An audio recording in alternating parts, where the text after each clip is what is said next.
কটিয়াদীতে জাতীয় পল্লী উন্নয়ন দিবস উদযাপন, আলোচনা সভা ও বৃক্ষচারা বিতরণ। উন্নত পল্লী সমৃদ্ধ দেশ, সবার আগে বাংলাদেশ প্রতিপাদ্যকে সামনে রেখে কিশোরগঞ্জের কটিয়াদীতে জাতীয় পল্লী উন্নয়ন দিবস 2026 উদযাপন করা হয়েছে। সিনিয়র স্টাফ রিপোর্টার মোহাম্মদ জজমিয়ার রিপোর্ট। সোমবার উপজেলা প্রশাসন ও উপজেলা পল্লী উন্নয়ন বোর্ড এর উদ্যোগে আলোচনা সভা, গাছের চারা বিতরণ এবং পুরস্কার প্রদান অনুষ্ঠানের আয়োজন করা হয়।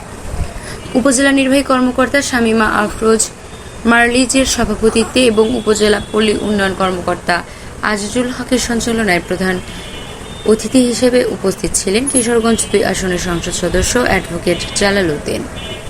বিশেষ অতিথি হিসেবে উপস্থিত ছিলেন কটিয়াদী মডেল থানার ভারপ্রাপ্ত কর্মকর্তা মোহাম্মদ রফিকুল ইসলাম, উপজেলা বিএনপির সাধারণ সম্পাদক আরিফুর রহমানের কাঞ্চন, পৌর বিএনপির সভাপতি আশরাফুল হক দাদন, সাধারণ সম্পাদক সাজ্জাদুর রহমান সজল, উপজেলা বিআরডিবির চেয়ারম্যান মুখলেসুর রহমান, উপজেলা বিএনপির সহসভাপতি শেখ জসিমউদ্দিন মেনু ও মোহাম্মদ শহীদুল্লাহ, পৌর বিএনপির যুগ্ম সম্পাদক শাহজাহান সিরাজি ও মীর মাসুদ, সাংগঠনিক সম্পাদক ফারুক পাচোয়ারি, উপজেলা যুবদলের আহ্বায়ক মাহবুবুল আলম মাসুদ, সদস্য সচিব রফিকুল ইসলাম সেতু, পৌর বিএনপির সাবেক আহ্বায়ক গোলাম ফারুকী চাষী এবং উপজেলা মহিলা দলের সাধারণ সম্পাদক তাজমহল। এছাড়াও বিএনপি ও এর অঙ্গ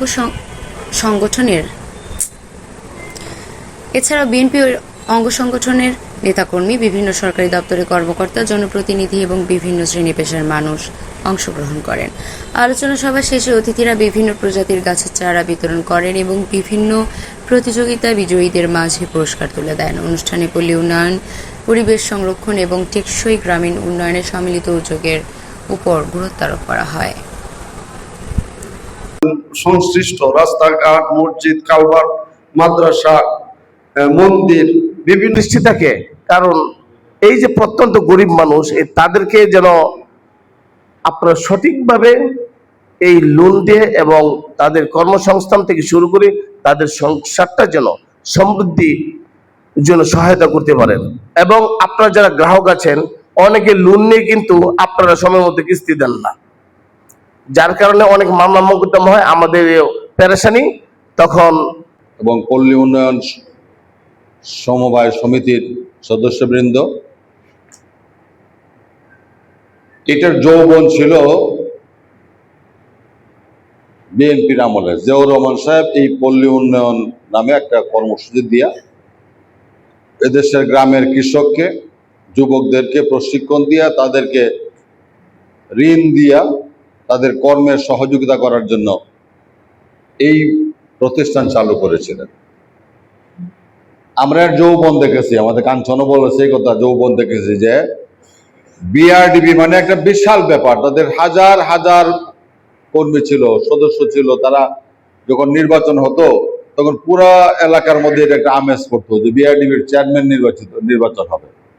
গ্রামে গ্রামে ভোটাররা, প্রার্থীরা তাই সেই গ্রামে গ্রামে ঘুরতো, গিয়া তাদের কাছে ভোট সংগ্রহ করার লেগে ঘুরতো। এটা একটা জয় জয়কার ছিল।